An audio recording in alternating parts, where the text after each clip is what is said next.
अब इस काल भगवान ने एक ऐसा जाल फैला दिया कि सभी पूरे विश्व में, चाहे किसी भी मजहब धर्म के अनुयायियों से पूछ लीजिए, वो कहेगा गॉड इज फॉर्मलेस, परमात्मा निराकार है। और सारे सदग्रंथ बता रहे हैं परमात्मा साकार है, सशरीर है, मनुष्य के सदृश है। उसका नाम कबीर है, कबीर देव, कबीर साहब, अल्लाहू अकबर, उसी को कहते हैं। पुण्यात्माओं, परमेश्वर कबीर देव जी ने स्वयं ही यहां आकर के ये ज्ञान सुलझाया और समझाया कि तुम काल के जाल में फंसे पड़े हो। परमात्मा की भक्ति के बिना तुम्हारा जीवन व्यर्थ है। क्या बताया करते थे प्रभु? मानुष जन्म पाय कर नहीं रट हरि नाम, जैसे कुआ जल बिना फिर बनवाया क्या काम। कबीर हरि की भक्ति करो, तज माया के चोजे, बार बार ना पाइयो ये मनुष्य जन्म की मौजे। मानुष जन्म दुर्लभ है ये मिले न बारंबार, जैसे तरवर से पत्ता टूट गिरे वो बहोर न लगता डार। कबीर संत मिलन को जाइयो, तज माया अभिमान, जो जो कदम आगे रखे ओहे यज्ञ समान।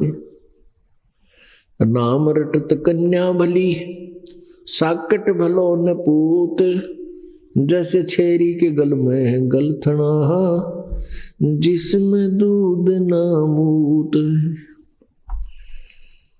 राम रटत कोढ़ी भलो, चू चू पड़े जो चाम, ये सुंदर शरीर किस काम का, जा मुख नाही नाम। राम रटत दारी दर भलो, टूटी घर की छान, ये सुंदर महल किस काम के, जा भक्ति नहीं भगवान।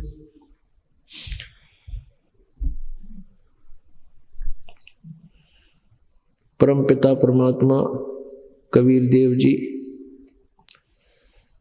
हम काल जाल में फंसी हुई आत्माओं को समझाना चाहते हैं कि आप जी को धोखे में रखकर यहां डालकर यहां रखा हुआ है।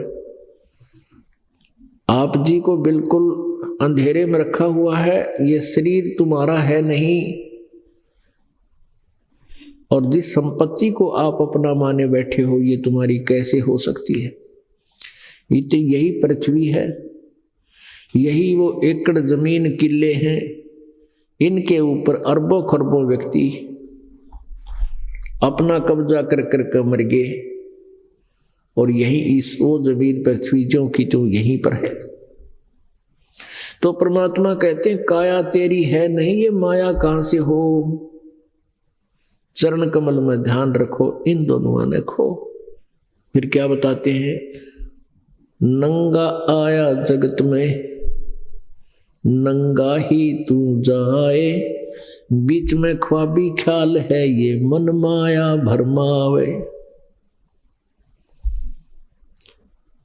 परमात्मा कहते हैं ये माया करतार की, अपनी कहे गंवारे, दोजक धक्के खावेगा, नाहक बह बेगारे। इस संपत्ति ने तू अपनी मान रहा है, ये तो हमारी है, अपनी मत समझ, और तू अपना यहां इसको अपनी समझे चिपका बैठा है जोक की तरह, ये तेरी महाभूल है। कहते हैं पूंजी साहूकार की और बंजारा संसार, और पूंजी माल गवा के और नाहक बह बेगार। ये पूंजी परमात्मा की है, ये पृथ्वी है या जो कुछ भी तुम यहां कंस्ट्रक्शन कर लेते हो अपनी नहीं है। इसको अपनी मानता है नालायक, या तेरी गलती भूल है। इसका उद्देश्य क्या है कि हमने इस से अपना पेट गुजारा निर्वाह करके जो परमात्मा ने हमारे भाग्य में यहाँ लिखकर भेज रखी है, ये पृथ्वी इतनी तू रख, ये एक तेरा अस्थाई जुगाड़मेंट है, एक अस्थाई जुगाड़ है। अपना पेट भरने का धंधा कर और मालिक की भक्ति करके पीछा छुटवा ले। वो समझ में हमारा आती को ना, क्योंकि कबीर साहब क्या कहते हैं, कबीर ये माया अटपटी सब घट आने अड़ी, किस किस न समझाऊं ये कुए भांग पड़ी। या त्रिगुणमयी माया ऐसा भ्रमित किए बैठी है सभी प्राणियों को, इनकी बुद्धि यहीं सेट कर रखी है। रजगुण ब्रह्मा जी, सतगुण विष्णु जी, तमगुण शिव जी के अंदर से निकल रही रेंज, इनके गुणों का प्रभाव हम सभी को यहाँ इतना बाई फोर्स रोके हुए है। जैसे कोई शराबी शराब पी ले या भांगी भांग पी ले, उसके बस की बात नहीं, वो कहाँ पैर रख रहा है, कहाँ उसका ध्यान है, कहाँ गिरा पड़ा है, कैसे चल रहा है, क्या क्या बोल रहा है लड़खड़ा के हकला के। तो कहने का भाव कि इसी प्रकार इन तीनों गुणों के प्रभाव से इस त्रिगुणमयी माया के कारण हम विवश हो गए। हमारी बुद्धि संतान और संपत्ति पर बाई फोर्स ने जकड़ दी। इसी को कहते हैं जैसे ब्रह्मा जी के गुण रजोगुण से हम प्रभावित होकर संतान उत्पत्ति करते, सभी प्राणी जीव के बस का नहीं। और फिर भगवान विष्णु जी के सतोगुण के प्रभाव से हमें एक दूसरे में जकड़े हुए हैं, एक दूसरे में ममता है, मोह है। ये जीव के बस का नहीं कि इससे बेसिक बात बना ले कि इश्ते हट जा। जैसे द्रोणाचार्य जी आचार्य थे, गुरु थे, और वो शिक्षा दिया करते थे कि मोह माया ममता नहीं करनी चाहिए, मोह माया सबकी बहुत भयंकर है, ये जीव की दुश्मन है, मोह नहीं होना चाहिए किसी पुत्र में, पुत्री में, संपत्ति में। और महाभारत के युद्ध में जब यूं कहा, युधिष्ठिर ने ये झूठ बोल दिया था कि अश्वत्थामा हिते, अश्वत्थामा द्रोणाचार्य जी के पुत्र थे। जब उसने ये शब्द सुने कि युधिष्ठिर अगर कह देगा मेरा बेटा मर गया, मैं मान लूंगा, क्योंकि अगले दिन द्रोणाचार्य ने युद्ध करना था और द्रोणाचार्य एक नंबर के बहुत बड़े धनुषधारी थे। श्री कृष्ण को पता था कि द्रोणाचार्य पांडवों की तकरीबन सेना ने खत्म कर देगा, इसलिए श्री कृष्ण ने यह चाल चली थी, यानी श्री कृष्ण में काल था, वो काल चाल चल रहा था कि युधिष्ठिर जाकर झूठ बोल दे तू कि अश्वत्थामा मर गया। लेकिन युधिष्ठिर नहीं माना कि मैं झूठ नहीं बोलना चाहता। तो फिर कहा झूठ नहीं बोलना चाहता तो कल तुम्हारी पराजय हो जाएगी, घर से बेघर हो जाओगे, तुम्हारी दुर्गति हो जाएगी। फिर उन्होंने स्कीम बनाई कि ऐसे एक अश्वत्थामा नाम का हाथी है कुंजर, और उसको मार देते हम तीर से। तो कह दिए द्रोणाचार्य के सामने कि अश्वत्थामा मर गया। तो आखिर में वो न्यू राज्य कर लिया, उस काल ने श्री कृष्ण में प्रवेश था कि तू न्यू कह दिए दबी सी आवाज में, भाई पता नहीं हाथी था या आदमी था।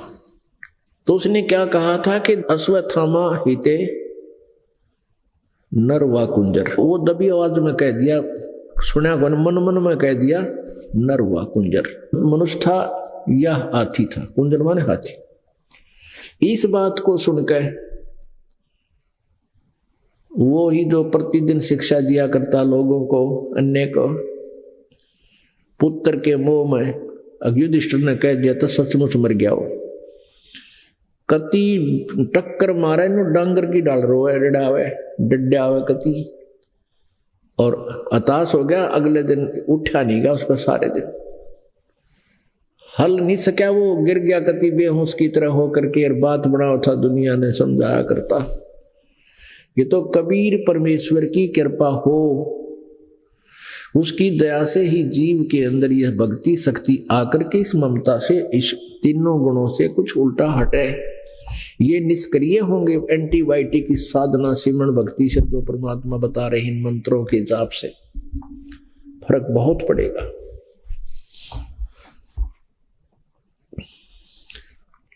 और तीसरा गुण जो है क्रोध है। ये क्रोध पहले तो घर में लड़ाई रखे, जरा सी बात पे पति पत्नी ने धमका दे, पत्नी पति के पीछे पड़ दे, पता नहीं के शब्द सुना दे। ऐसे कभी पुत्र पिता को धमका रहा है, कभी पिता पुत्र के साथ झगड़ रहा है छोटी छोटी बातों पे। एक तो ये कह रही तमोगुण के कारण, और फिर संहार तो ये करता ही है तमोगुण। ये शिव जी कहने का भाव ये है कि यहां जीव को बाई फोर्स और जैसे कोई विलियन खलनायक घेरे रखा करता है, ऐसे हम आप जी को यहां रोका हुआ इस काल में। परमेश्वर कबीर जी ने आकर के हमें ये ज्ञान बताया। तो क्या बताते हैं परमात्मा? भाई साथी हमारे चले गए, हम भी चालन हार, कोई कागज में बाकी रह रही, ताते लगी है वार। कबीर परमेश्वर जी आप जी और हमें ये समझाना चाहते हैं कि भाई यहां आप उतने समय तक ही हो जब तक तुम्हारा प्रारब्ध लिखा हुआ है, और जो पहले हमारे साथ थे वो चले गए, उनका वो समय आ गया, उतना प्रारब्ध खत्म हो गया। और आप जी ये सोच रहे हो कि हमारी अभी जाना नहीं होगा, हमारी मृत्यु नहीं होगी, ये तो इसलिए देरी लग रही है कि तेरी वो कागज में सांस अभी शेष रहते हैं, एक दिन वो पूरे होंगे, और इसलिए देर हो रही है तुझे, तू भी जाएगा। तो पुण्यात्माओं, जब तक इस प्राणी को